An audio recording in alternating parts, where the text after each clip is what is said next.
రేవంత్ రెడ్డి గారి నేతృత్వంలో ప్రతిష్టాత్మకంగా రాష్ట్రంలో అన్ని అసెంబ్లీ నియోజకవర్గంలో నూతనంగా ఒక సైంటిఫిక్ మోడ్ని తలపించే విధంగా ఇండియా ఇంటిగ్రేటెడ్ రెసిడెన్షియల్ స్కూల్స్ని ఏర్పాటు చేయబోతా ఉన్నాం. ఒక్కొక్క స్కూల్కి 200 కోట్ల చొప్పున ఇచ్చే ఈ స్కూల్స్ ప్రతి నియోజకవర్గంలో రాబోతా ఉన్నాయి. అధ్యక్ష, ఒకే ప్లాట్ఫామ్ కింద ఎస్సీ, ఎస్టీ, బీసీ, మైనార్టీ విద్యార్థులు నాణ్యమైనటువంటి సైంటిఫిక్ లోలో విద్యను అభ్యసించే అవకాశం ఈ స్కూల్స్ ద్వారా వస్తుంది. అధ్యక్ష, రాష్ట్రంలో ప్రభుత్వ వైద్యాన్ని కూడా పటిష్టం చేయడానికి నడుం బిగించింది. అధ్యక్ష, రాష్ట్రంలో ఆరోగ్య మౌలిక సదుపాయాల అభివృద్ధి కోసం దాదాపు 11,000 రూపాయలు ఖర్చు చేస్తూ ఉంది. హైదరాబాద్ తర్వాత మరో పెద్ద నగరం అయినటువంటి వరంగల్లో హెల్త్ సిటీ, ఇక్కడ సనత్ నగర్, అల్వాల్, ఎల్బీ నగర్లో Telangana institute of medical sciences, NIMS విస్తరణ, కొత్తగా ఉస్మానియా ఆసుపత్రి నిర్మాణం, ఇదే కాకుండా రాష్ట్రంలో దాదాపు 17 కాలేజీలకి, మెడికల్ కాలేజీలకి నిర్మాణాన్ని చేపట్టింది. ప్రభుత్వం వచ్చిన తర్వాత ప్రతి పెద్ద సెంటర్లో ఒక మెడికల్ కళాశాల ఉండాలనే ఉద్దేశంతో ఈ కార్యక్రమాన్ని ముందుకు తీసుకెళ్తా ఉన్నాం. అధ్యక్ష, ఈ సంవత్సరం చివరి నాటికి ఈ సేవలు ప్రజలకు అందుబాటులోకి వచ్చేటువంటి అవకాశాలు కూడా ఉన్నాయి. తెలంగాణలో పేద కుటుంబాలకి రాజీవ్ ఆరోగ్యశ్రీ కింద గతంలో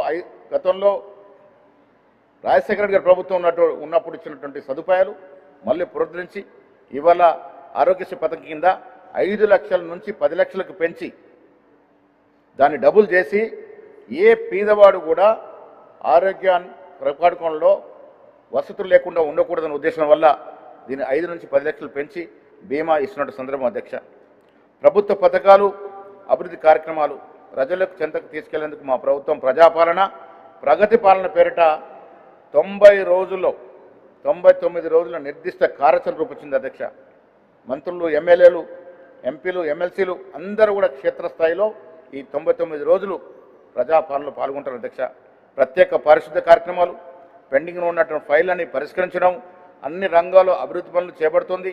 వ్యవసాయం, ఆరోగ్యం, విద్య, రోడ్డు భద్రత, పంపిణీ కీలక రంగాలు కవర్ చేస్తూ 10 వారాల పాటు ఈ కార్యక్రమాన్ని ప్రభుత్వం కొనసాగిస్తూ ఉంది.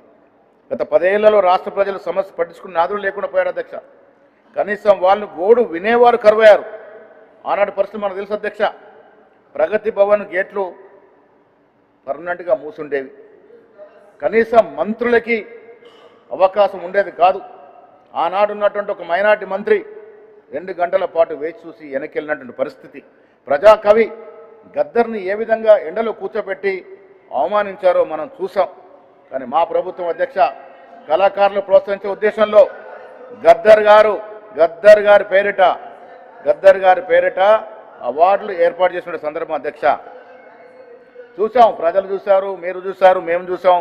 ప్రగతి భవన్ ఏ రకంగా ఫంక్షనింగ్ ఉండేదో మీలాంటి వాళ్ళకి కనీసం అవకాశం ఉండదు. అధ్యక్ష, మంత్రులకి అవకాశం లేనటువంటి ప్రగతి భవన్ని ప్రజాభవన్గా మార్చి ఇవాళ నిరంతరం ప్రజలకు అందుబాటులోకి తీసుకొచ్చాం. అధ్యక్ష, ప్రజావాణి కార్యక్రమం పేరిట ఇప్పటి వరకు దాదాపు 65,000 అర్జీలు వచ్చాయి. అధ్యక్ష, ప్రజలు నేరుగా ప్రజాభవన్కి వచ్చి అర్జీలు పట్టుకునే అవకాశం ఇచ్చింది. అధ్యక్ష, వీటిలో డిజిటల్ ట్రాకింగ్ వ్యవస్థ ద్వారా ఇప్పటి వరకు దాదాపు 47,000 అర్జీలను ప్రభుత్వం పరిష్కరించింది. అధ్యక్ష, దానికోసం ప్రత్యేక విభాగం ఏర్పాటు చేసి ఒక క్యాబినెట్ ర్యాంక్తో మా నాయకుడిని అక్కడ చెన్నారెడ్డి గారిని అక్కడ పెట్టడం జరిగింది. అధ్యక్ష,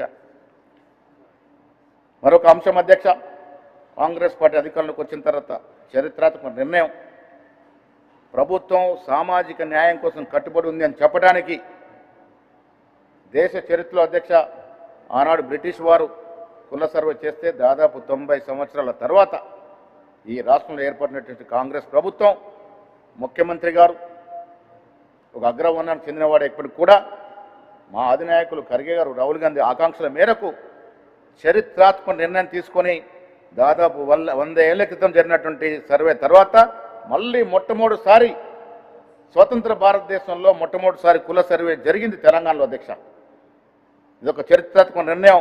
కుల సర్వే చేపట్టి శాస్త్రీయబద్ధంగా ఏ జనాభా ఎంత ఉందో చెప్పగలిగినాం. అధ్యక్ష, ఒక అఫీషియల్ డాక్యుమెంట్ ఇవ్వగలిగినాం. ఏ ఇతర రాష్ట్రంలో జరగలే. బీహార్లో, కర్ణాటకలో సర్వే జరిగినా వాటిని టేబుల్ చేయలేకపోయినారు. అధ్యక్ష, మేము ధైర్యంగా కుల సర్వే చేయడం కాకుండా దానికి పైకి తీసుకొచ్చిన పరిస్థితి. వెనుకబడిన తరగతి మా ప్రభుత్వం 2 ముఖ్య చట్టాలు తీసుకొచ్చింది. అధ్యక్ష, వెనుకబడిన తరగతి వారికి ఉద్యోగాలు ఇవ్వాలని, విద్యాపరంగా అవకాశాలు ఇవ్వాలని 2 చట్టాలు తీసుకొస్తే అసెంబ్లీలో పాస్ చేసి కౌన్సిల్లో పాస్ చేసి గవర్నర్కి పంపితే రాష్ట్రపతి దగ్గర పెండింగ్ ఉన్న అధ్యక్ష. బీజేపీ బీఆర్ఎస్ వేరు కాదు అధ్యక్ష. బీసీల రిజర్వేషన్ అనగదొక్కడంలో ఆపడంలో బీఆర్ఎస్ పార్టీ బీజేపీ పార్టీ ఒకటై రాష్ట్రపతి దగ్గర దీన్ని బిల్లు అట్టిపెట్టారు అధ్యక్ష. కాంగ్రెస్ ప్రభుత్వానికి చిత్తశుద్ధి ఉంది కాబట్టి రెండు బిల్లులు రెండు చట్టాలు చేసి మేము పైకి పంపితే ఉద్దేశపూర్వకంగా బీఆర్ఎస్ పార్టీ బీజేపీతో కుమ్మక్కై వెనుకపడ్డ తరగతుల వారికి రిజర్వేషన్ అందకూడదని నోటికాడికి వచ్చిన ముద్దను కొట్టేశారు అధ్యక్ష. ఇప్పటికీ ఆ బిల్లులు పెండింగ్ ఉన్న అధ్యక్ష. అయినప్పటికీ కూడా మా కమిట్మెంట్ అధ్యక్ష, కాంగ్రెస్ పార్టీ మా ముఖ్యమంత్రి మా నాయకుల కమిట్మెంట్ పార్టీ పరంగా రిజర్వేషన్ ఇస్తామని చెప్పడం జరిగింది అధ్యక్ష. ఎమ్మెల్యేలతో మాట్లాడి జరిగిన సర్పంచ్ ఎలక్షన్లో రిజర్వేషన్ లేకపోయినా మా పార్టీ వారు గుర్తు సింబల్ లేకపోయినా దాదాపు 70% పై గెలిచినారు అధ్యక్ష. అదే మున్సిపల్ ఎలక్షన్ వచ్చేసరికి మా నాయకులందరినీ ఒప్పించి మెప్పించి దాదాపు 57% బీసీలకు వార్డులలో అవకాశం ఇచ్చాం అధ్యక్ష. చరిత్ర అధ్యక్ష. అది 57% వార్డ్స్లో ఇలా బీసీలు ఎన్నిక వచ్చారు అధ్యక్ష. అధికారికంగా ప్రభుత్వ పరంగా వచ్చిన రిజర్వేషన్ 28% అయితే అదనంగా దానికి ఇంకొక 35% జోడించి పార్టీ పరంగా వారిని గెలిపించే విధంగా ప్రయత్నం చేసి ఇవాళ 57% వార్డులలో బీసీలను గెలిపించుకున్న చరిత్ర కాంగ్రెస్ పార్టీ అధ్యక్ష. అదేవిధంగా మున్సిపల్ చైర్మన్స్లో అధ్యక్ష మా ఎమ్మెల్యేలు ఎంపీలు అందరూ ఒప్పించి నేను ముఖ్యమంత్రి గారు వారితో మాట్లాడి ఒప్పించి మెప్పించి ఇలా 52% 28% అదనంగా 52% మున్సిపల్ చైర్మన్స్ ఇవాళ బీసీలు ఎలక్ట్ వచ్చారు అధ్యక్ష. దాదాపుగా 75%కి పైగా ఇవాళ ఎస్సీ ఎస్టీ బీసీ మైనార్టీలు మున్సిపల్ ఎన్నికల్లో గెలిపిస్తున్నామంటే ఇది కాంగ్రెస్ పార్టీ కమిట్మెంట్ అధ్యక్ష. వాళ్ళు ఏం చేస్తున్నారు అధ్యక్ష? ఆపడం తప్ప ఏం చేస్తున్నారు? చట్టం చేసినటువంటి అసెంబ్లీ చేసినటువంటి చట్టాలని ఆపే ప్రయత్నం చేస్తున్నారు తప్ప వీళ్ళని ఆదుకునే ప్రయత్నం ఏమాత్రం చేయట్లే. ఈ రాష్ట్రంలో బీసీలు గ్రహిస్తున్నారు అధ్యక్ష. బీఆర్ఎస్ బీజేపీ పార్టీ యొక్క వైఖరిని నిశ్చితంగా పరిశీలిస్తూ ఉన్నారు. తెలంగాణను తెచ్చుకుంటే ఎందుకు తెచ్చుకున్నాం అధ్యక్ష? తెలంగాణ నీళ్లు నిధులు నియామకాలు గత ప్రభుత్వంలో నియామకాలు ఏ రకంగా జరిగినాయి అధ్యక్ష? గాలి కొదిలేశారు నియామకాలని. నోటిఫికేషన్లు ఇవ్వకుండా ఇచ్చిన పోస్టులు భర్తీ చేయకుండా నిరుద్యోగులు మోసం చేస్తూ వచ్చినారు. గ్రూప్ 1 లాంటి పరీక్షలు మళ్ళీ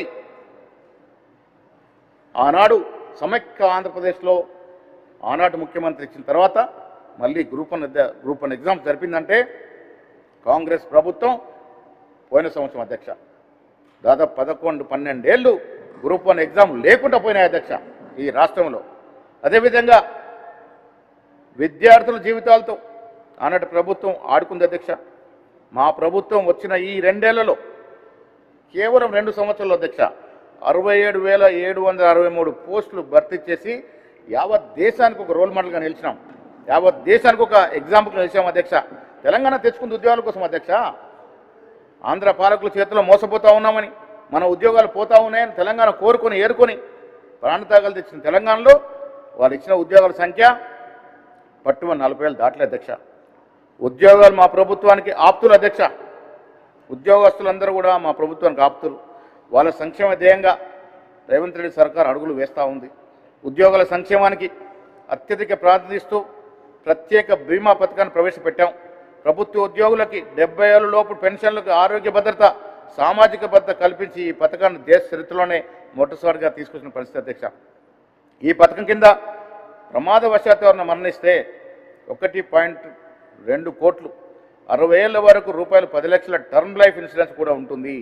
మొత్తం 7.5 లక్షల మందికి 7.57 లక్షల మంది ప్రభుత్వ ఉద్యోగులు పెన్షనర్లు ఈ పథకంలో లబ్ధి పొందుతున్నారు అధ్యక్ష. ఉద్యోగాల్ని గుండె కత్తుకొని ముందుకు పోతున్న పరిస్థితి అధ్యక్ష. ఉద్యోగుల సంక్షేమం ఆరోగ్యం కుటుంబ భద్రత ఇవన్నీ కల్పించడానికి ప్రభుత్వం దృఢ నిశ్చయంతో ఉంది. Rajiv Aarogyasri health card trust ద్వారా నగదు రహిత ఉద్యోగుల ఆరోగ్య పథకం ఈహెచ్ఎస్ అమలు చేస్తున్నది. అన్ని ప్రభుత్వ ఆసుపత్రులు 421 ఎంపీఎల్ ప్రైవేట్ హాస్పిటల్ ఈ పథకం కింద వరుస్తూ ఉంది. 1998 వైద్య చికిత్సల కవరేజ్ అందుతూ ఉంది. కవరేజ్ అందాల్సినటువంటి ఈ సెక్షన్స్ కూడా పెంచడం జరిగింది అధ్యక్ష. దాదాపు 23.51 లక్షల మందికి ఉద్యోగస్తులకి వారి కుటుంబాలకి ఈ పథకం వర్తిస్తూ ఉంది.